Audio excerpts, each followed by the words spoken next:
Hello, everybody, and welcome to Now That's Good Coffee. And I've got a treat for you today, and I'm going to explain what's going on.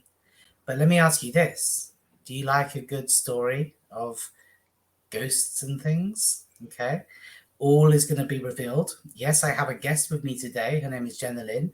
I'm going to tell you who she is, and she's going to tell an amazing story. And it's going to take a little while. So we're going to do many, many episodes of this story. All will be revealed after this.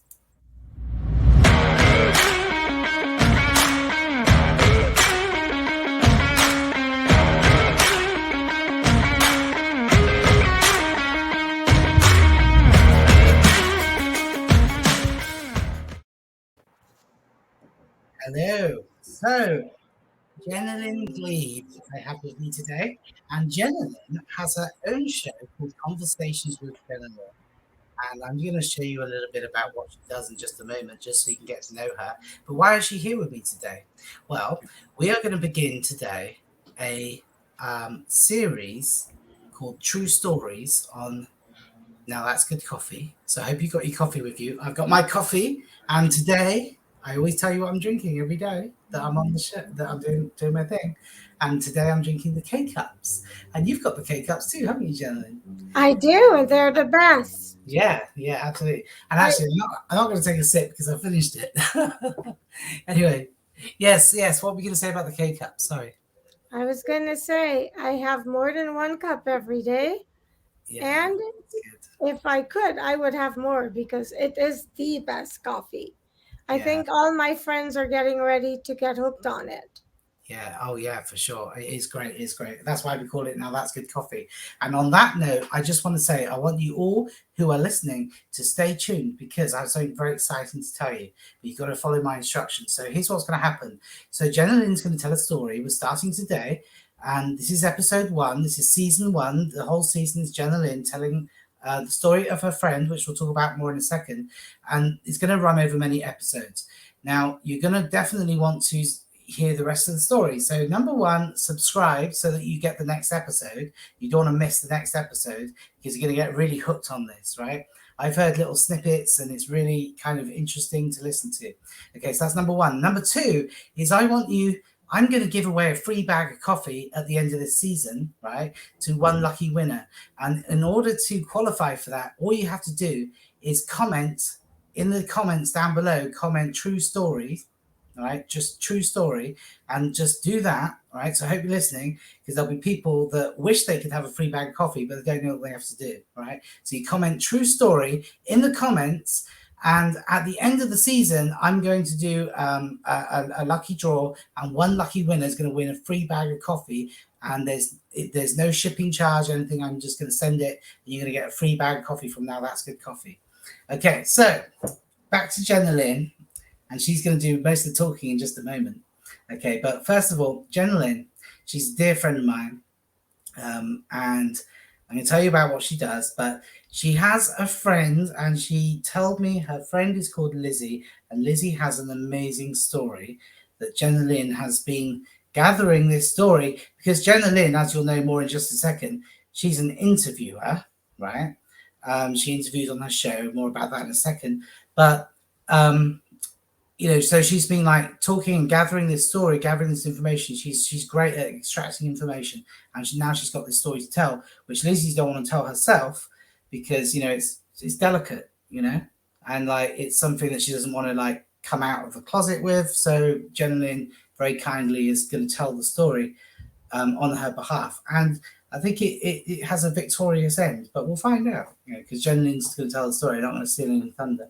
So, Jennylyn, welcome to Now That's Good Coffee. And I am very excited because I know what's coming. It's going to be a great story and a true story. All right, let's not forget it's a true story. And I'm so excited to hear it. And before you begin with your story, what I would like to do, just for the sake of people, just to know who you are, I'm just going to play your channel trailer. And then obviously if people want to, join you on Facebook or subscribe to your YouTube channel or, whatever, check out your website, they'll know a little bit about what you do. So let me just play that for everybody right now. Sure. Hello, my name is Jennylyn Glebe. And I am the producer and the host of Conversations with Jennylyn.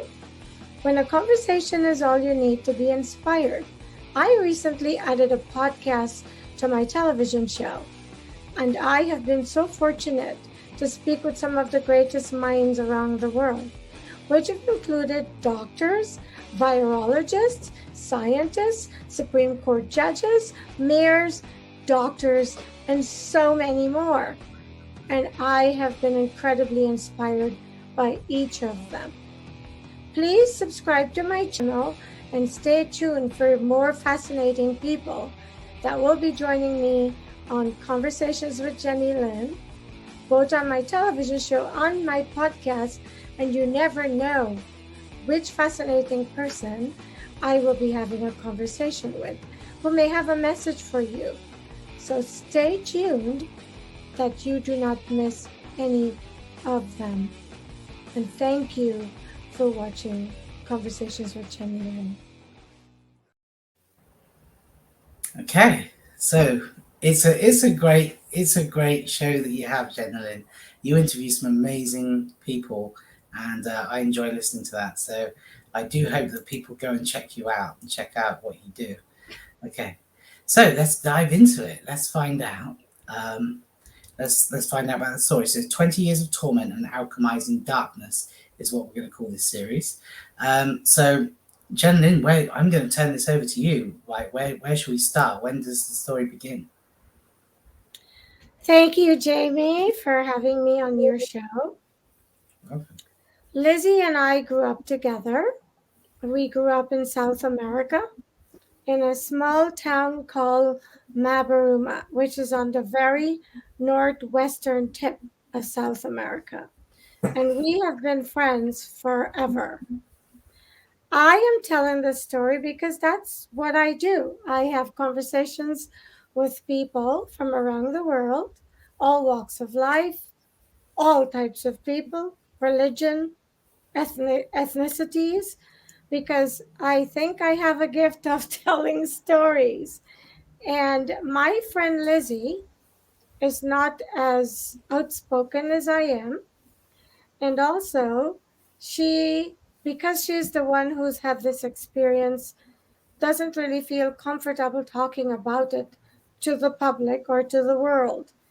But I've convinced her that she needs to get this story out there because I am sure she is not the only person who is having an experience like this, has had an experience like this, or may know someone who's going through something like what she has gone through 20 plus years and is still dealing with. And so we decided, since to me, one of my calling in this lifetime is to help people in any small way that I can. And because this is such a frowned upon topic that most people do not believe in or believe it happens, I have gotten Lizzie's permission to share this story on her behalf to hopefully help someone else who might be in the same situation, in the very least, from the courage that she's had to continue Well, to deal with this. that's amazing, and that's. I mean, you know, I think that's great, and I'm looking forward to hearing it in its entirety because I don't know everything. Although you told me bits, but let me ask you this, Jennylyn. So, do you believe Lizzie to be of a sound mind? I've gone through this with her. She's Yeah. one of my best friends, and I have seen some of what I'm going to tell Oh, on her behalf. right, right. So, oh, you've witnessed, whilst you've been with her, some of the events that she tells about. Now, I just want everyone watching this show to know that her name is not Lizzie, but this is the name she and I have agreed that I should use because she's a private person. And although she wants this experience to help other people, some people listening to the story, if I used her name, would know. And Mm, in order to protect her anonymity, we have decided that this would be a good name. And so we are calling my friend who has lived what I'm going to share every week segmentally since she at least the last 20 years. Now, I'll start by saying Lizzie is someone who, from very young, would dream of things and would tell us the dreams she's had. And if we remembered, almost every time she dreamt something, it happened. And we knew it happened because she would discuss the dream in the morning, and by the evening, whatever she told us would have manifested. It's not always exactly the way she dreamt it, but we were able to link certain experiences, that certain things that occurred to the dream she had described in the morning. So for as long as I remember Lizzie, she would tell me in the morning, "Oh, I had a really bad dream last night," or "I had this great dream," and then it would happen.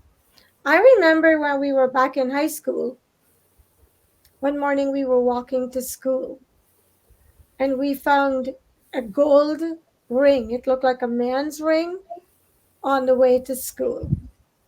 And she picked it up and she said, "I think I passed this ring here when I was going home from school yesterday." And I asked her, "Well, why didn't you pick it up?" And she goes, "Oh, no, no, I dreamt of it.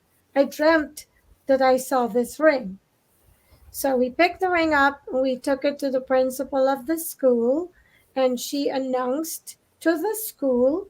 And I grew up in a small town, so word got around that this ring was found and asked that the owner should come to claim it. Um, at the end of the day, or whenever they found out that the ring was being held. And after 1 week, no one claimed the ring, and our principal gave the ring back to Lizzie. Wow. Later on, Lizzie was told that this ring was left there for her, but we don't know by who. Wow. Wow. I bet And it I could be. know what happened to the ring, but I'm not going to get into that right now because Hmm? I want to keep the story centered around the reason Lizzie has agreed to allow me to tell it. Hmm. I see. And so, I could go into many of the dreams that she had that we saw manifesting later. But for right now, I think so that people not become confused, I would like to keep the story going around the title, which Hmm. is the 20 plus years of torment and alchemizing darkness. Hmm.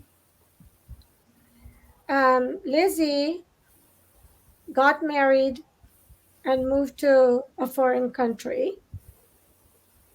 Okay. And her marriage went through a really tough time, and she eventually separated from her husband. And so she had to seek employment because she had kids that she had to take care of. Hmm. And she went to work for a huge corporation, which I cannot name. And the very first day she went, the first morning at her place of employment, she said she had met many of the people working in the company, but there was this one particular gentleman. His name was Don. When he walked through the door, she said she just felt like forced to look back because she felt this person. This person came in with some energy that she didn't understand, and she turned around to see who it was because her back was turned to the door the entire time, and people were coming and going in and out of the cafeteria because it was her first morning at work, and one of the administrative staff was showing her around, and they had gone into the cafeteria to have a coffee. And while she was standing in the line waiting for this coffee, she kept hearing the door opening and closing. People were coming and going. But when this particular individual walked through the door, she was forced to turn around because she said she can't really describe what happened or what she experienced that made her turn around. But she was like her attention was brought to this person coming through the door. So she turned around, and when she turned around, this person was also looking at her. And then he went to stand across from her, and he kept staring. And she said it made her very uncomfortable. But in that moment, she saw flashes of herself and this individual. The guy turned out that his name was Don, at a picnic with a picnic basket. And she saw the car he drove, and she saw like aspects of his life. And she said she'd never experienced anything like that. And it really sort of, you know, surprised her and made her very uncomfortable. So Wow. she got her coffee and she continued with her day. And then she was taken to the cubicle where she would work and started her new job. 2 days later, the secretary that sat next to her in her cubicle at work told her that someone had a crush on her. Mhm. In fact, this person told her, a lot of the guys there are checking you out, but I know this one particular guy. He's always coming up here now, and he never frequented this part of the company because he works in a different part of the company, on a different building on the campus. But yet every day he was there, and it was evident that he was coming to see Lily. Mhm. And so the secretary told her his name is Don, and she didn't know who Don was because she'd met so many people. She couldn't keep people's names straight, so she didn't know who he was. Mhm. And then the secretary told her, the next time he comes up, I will tap on your wall. Just look up and you will see who I'm talking about. Mhm. Sorry about this phone. I can't believe it's ringing. That's okay.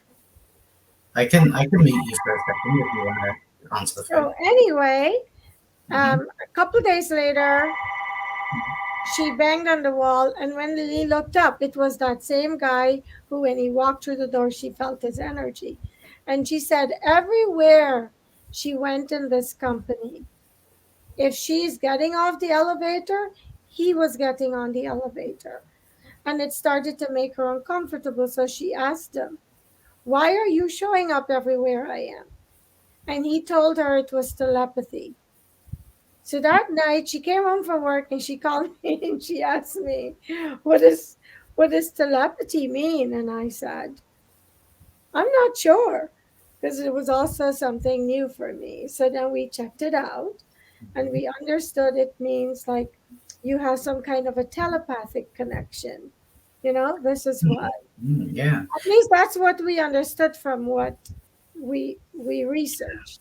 So what you were saying there, and then going back to when you were talking about the ring and the dream of the ring and all that, sounds to me as though Lizzie perhaps maybe was had some psychic ability. Yes, she Yeah. didn't know what to call it, and I didn't know what to call it because we grew up in a really small community, and our parents told us that all of that is just made up for Halloween to be scary, and that none of that existed. So, with that in the back of our minds, she and I always tried to figure out her dreams, what she dreamt, why she would dream things and they would happen.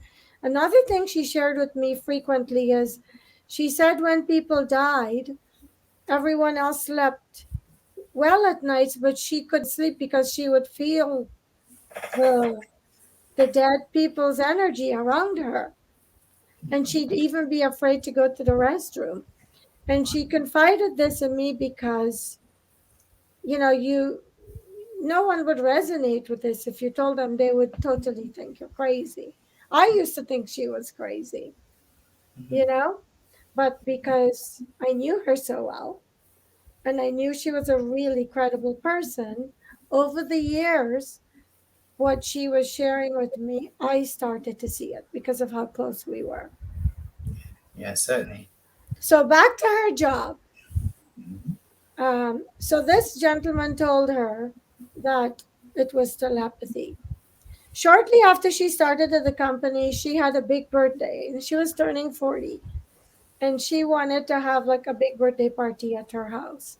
And so we planned the party and we invited the people um, that she was working with in her division at the company where she worked. And I don't want to name this company because it's a true story. Mm. Yeah. Anyway, he didn't work in her department, so he wasn't invited. And the next morning, after she handed out the invitations, he showed up at her desk and said to her, "How come I wasn't invited to your party?" And she told him, "Well, you're not in our department. I'm new here. I don't I don't really know you." And he told her, well, he was going to be out of the country anyway. He'd be in Italy because he had to go on business, but that he would be thinking of her on her birthday. Mm. Yeah. And so, um, right before her birthday, after work, the company used to get together, go to, sometimes the company did like group events where they'd go to a bar after work and have a beer just to build a camaraderie. Or they would go to movies together because it was a huge company and this is how they built camaraderie. And her kids, because she had a couple of kids, were at the babysitter. And Mm-hmm. he went to her cubicle and invited her to go out with them after work. And she Yeah. said she couldn't go because she had to get her kids. And one of her kids wasn't well. And he Mm-hmm. told her that she had to go, even if it's just for 20 minutes. So Mm. she agreed to go to get rid of him. And since the route to the venue where they were going was the same as the direction where she lived, she got on the freeway with everyone and was not planning to exit with them and just not show up and then make an excuse when she went to work on the Monday because it was a Friday. But he was following her and she didn't know. And Mm. when she was going past the exit, he started beeping her and was making a sign for her to get off. And so she got off because she was new there at the company and didn't want to appear as though she wasn't going to be, a team player. So she thought she would go for 20 minutes and Mm. then go home for her kids. So when they were at this bar, he was very protective and wouldn't let other people in the company speak to her. And he just, wherever she sat, he sat. He was constantly protecting her. And he was married and she was just getting out of a marriage and she had found out from the same person who told her he was interested in her that he was married. So she was trying to avoid him for all these reasons. Mm. When it was time for her to leave the bar to go get her kids, he asked her, where did they know each other from? And she goes, I don't know you. I've never seen you or met you before now. And he told her over the weekend he wanted her to think about where she knew him because they knew each other from Mm. before. So she called me up and she was telling me, have you ever heard any craziness like this? He's telling me I know him from somewhere. And we both thought it was just like off the charts crazy stuff. So the Mm. next weekend was her birthday, and we had just gotten to her house with all the yellow and gold balloons for the Mm. party. We're decorating, and he called her from Italy. Right. And Okay. he talked to her for 1 hour and told her he was getting back that Monday. And when he got back, he wanted to take her to lunch because there were some things he wanted to tell her. Mm-hmm. Okay. So she went to lunch with him that Monday. And he told her he was in a marriage, but he had to move to where they were both working now from his home country. And he was living with this woman that had these children for him, and the only way to bring his family with him was to marry her. So he married her, although they weren't a practicing couple. I can't remember exactly how he told her this. But basically, he was talking her into a relationship with him because he said they had some previous connection in another lifetime, which for her was total craziness. And she told me, I think it's total manipulation. Mm. And I agreed with her. It had to be. So, anyway, over the course of the year, she ended up going out with him. And he moved out of his home and was living with her. Okay. But a lot of her friends made comments about, and even I felt something was off with him. And then one morning early, she called me to tell me during the night, he was a very tall guy, I think about 6'3". And she said during the night she woke up and he was in the fetal position speaking to something. And it was not something good. She heard the entire conversation. And she said he had tears in his eyes Mm-hmm. and he was being told that he couldn't be with her because she was light, which clearly implied in the conversation that he was dark. And Mm-hmm. she didn't know what dark or light meant. She didn't know. But she knew whatever was happening in her bed was nothing she'd ever encountered. And he was telling whatever was in the bed that he would convert her to whatever he was or whatever was speaking to him was. This sounds so crazy because when she told me, that's what I thought. And so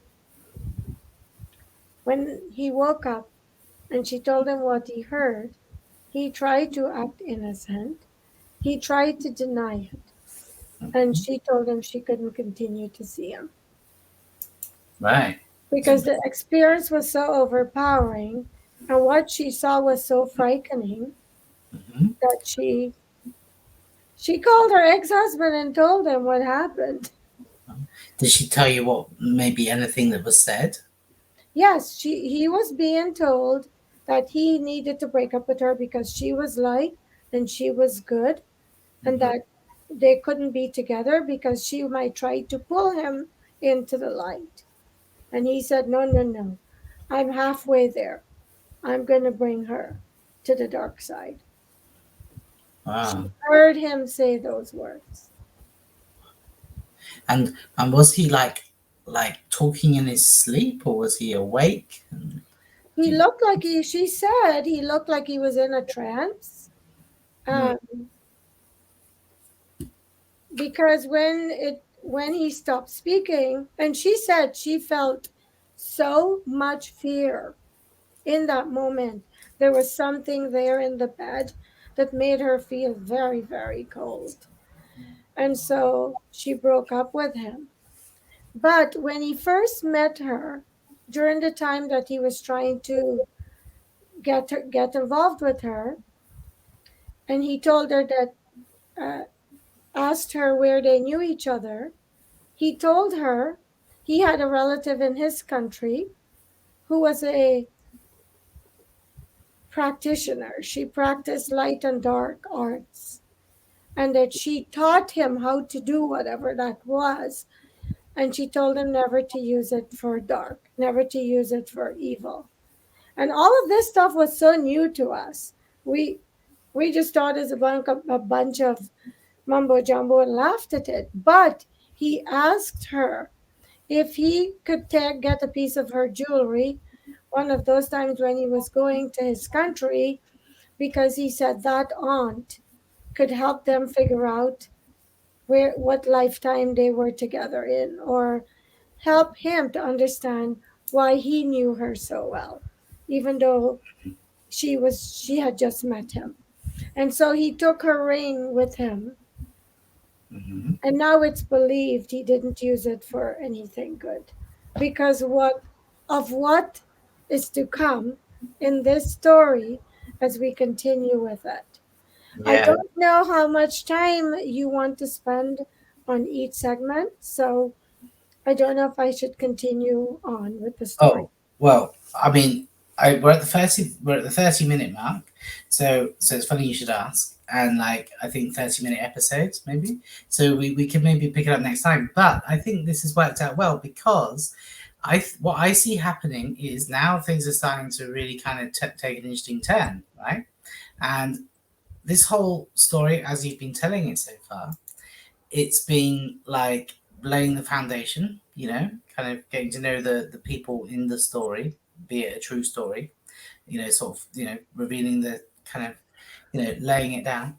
And now things are starting to take a turn. So everyone listening, make sure that you are subscribed so that you're notified for episode 2, because episode 2 is coming same time next week, around about. And then of course things are now starting to get very interesting. um, would that be right, Jenny? I want to make sure that everyone watching this Mm. do not think it's boring. Because, like Jamie is saying, I'm just setting the foundation. So when I start telling you what's happened to my friend, and it's still happening, that you would understand sort of the key players, because what I am going to share with you will blow your mind. And every part of this story that I am telling you has happened. And I sit here and put my credibility on the line to relate the story, not to entertain you, but to make people aware that this light and dark stuff is not BS. I have lived through this with my friend. And if I didn't love her so much, I would have bailed. But she needed a friend, and I've stuck by her. And I'm glad that I have, because I've learned something about life that would have been oblivious to me. And like many people have come and left the world and been unaware of this, and probably it's a good thing. But if you are someone that is having weird stuff happening in your life that you can't explain, you need to keep watching this. Mm. And I will see you next week Fantastic. as we continue with this. Yeah, And yeah. thank you for watching. I'm looking forward to it, and thank you, Jennylyn, for relaying this story. And I hope that everyone's looking forward to next week. So thank you very much. So we'll continue episode 2 next week then. Okay. And thanks. Thank you, Jamie. Thank you for providing a platform for Lizzie to get her story out there. I feel like she would have done the world an injustice if she had allowed her fear of judgment to Yeah, keep it to herself and I and the few people who know. yeah, definitely. And if she went through such a hard time, you would think that she would, maybe want to, um, you know, like, pass something to people that might also be going through similar things. There may be people watching this that are going through similar things, maybe more intense, less intense, similar, and it's, some people just don't know what to do, you know. And I So, want everyone to know that it's not going to be easy for me to tell some of it, because some of it is what I consider gross. But if we eliminate parts of the story, then people will not know what are some things that they need to be careful of. mhm. Yeah, yeah, that's right. That's right. Okay, well, thank you so much. And just a reminder, in the description, there'll be the link to Jennylyn's social accounts and to her website, conversationswithjennylyn.com, so you can see what she does in the rest of her time. And of course, now that's good coffee. The link in the description as well, and do get yourself some coffee. And don't forget, I'm giving away a free bag of coffee at the end of this series. So don't forget to comment down below, true story, and whatever else you want to say in your comments, please do, and then I'll do a random number generator, sort of draw, and someone will win that. Okay, so thank you, and we'll see you next week.